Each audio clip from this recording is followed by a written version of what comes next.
श्री गुरुदेव दत्त. श्री स्वामी समर्थ. दत्त भक्तांच्या आयुष्यात चमत्कार घडवणारे एक स्तोत्र म्हणजे सिद्धमंगल स्तोत्र.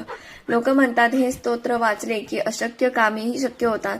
पण यामागचं खरं शास्त्र काय आहे, हे स्तोत्र कोणी लिहिले आणि फक्त हेच स्तोत्र इतके प्रभावी का आहेत, तर चला आज विज्ञानाच्या आणि आध्यात्मिक पडताळणीच्या आधारे याचं सत्य जाणून घ्यायचे.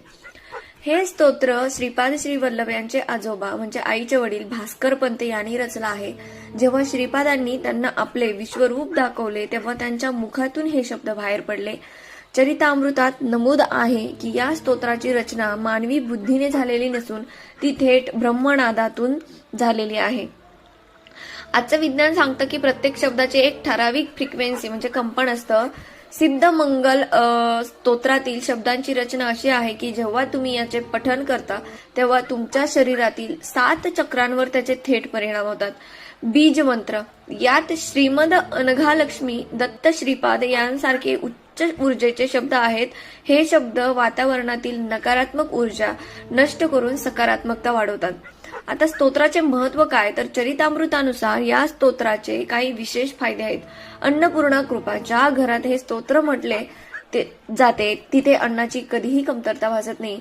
कार्यसिद्धी, हे स्तोत्र मंगल आहे म्हणजे हे सर्व अमंगल म्हणजे अशुभ शक्तींना दूर पळवतं. आणि सूक्ष्म भेट असं मानलं जातं आणि आहे सुद्धा की हे स्तोत्र म्हणताना श्रीपाद श्री वल्लभ सूक्ष्म रूपाने तिथे उपस्थित राहतात.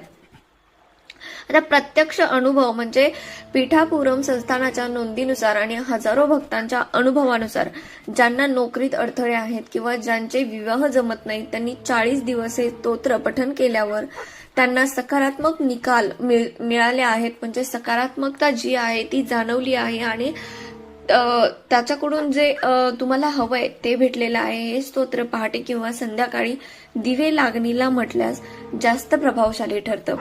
तर तुम्हाला खूप प्रयत्न करूनही यश मिळत नसेल तर सिद्धमंगल स्तोत्राचा आधार घेऊन पहा. हे केवळ शब्द नाही तर श्रीपादांनी आपल्याला दिलेले एक दिव्य सुरक्षा कवच आहे. तुम्हाला हे स्तोत्र पाठ आहे का, नसेल तर कमेंटमध्ये कळवा आणि हे तुमच्यासाठी उपलब्ध करून देऊ. अवधूत चिंतन. श्री गुरुदेव दत्त. श्री स्वामी समर्थ.